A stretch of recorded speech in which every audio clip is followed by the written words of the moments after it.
But I also wanted to address this.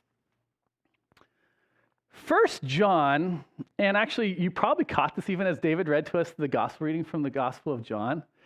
To put it like more bluntly, it's like the repetitive song. And it's like the song, sometimes when you sing a repetitive song, and maybe we did that during the canon, you're scratching your head going, I don't know when we're going to stop. And I don't really know where this is going.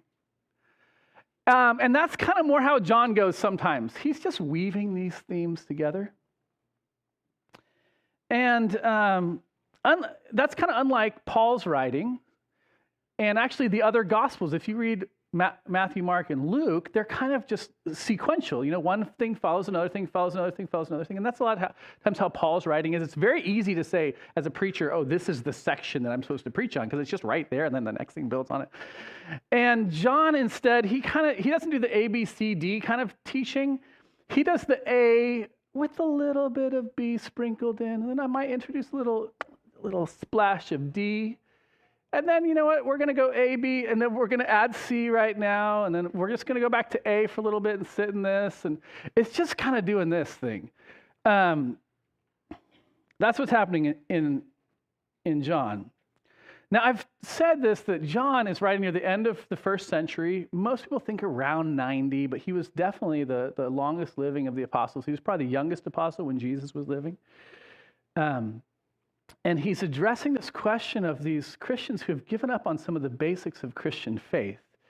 John, right at the very beginning of chapter 1, you might remember, this is a few weeks back, said that the eternal took on flesh in the incarnation of Jesus.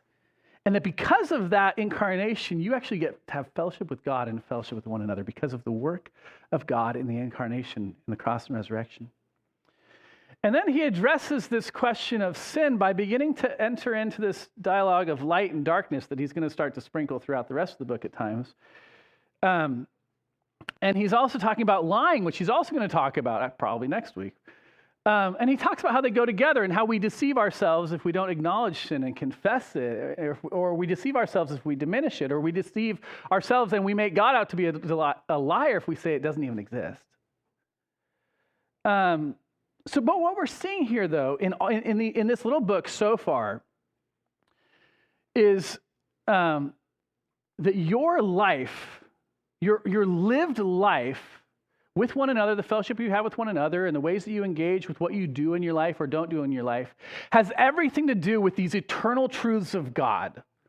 The incarnation and the God's revelation and this idea of light and darkness and sin and truth and all this kind of stuff.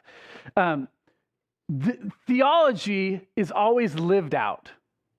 Your idea of who God is will always actually make a manifestation in your daily life. That's part of what John's telling us. So he begins to actually invite us into asking some questions. And then the big question is this: how do you know? How do you know if God's truths have actually grabbed a hold of you? And that's a good question to ask. I mean, I'll suggest this to you. It's a good question to ask if you're just kind of beginning in the faith, if you're like a newborn in the faith, or if you've been following Jesus your whole life. Like, how do I know if the truths of God have really grabbed on to me?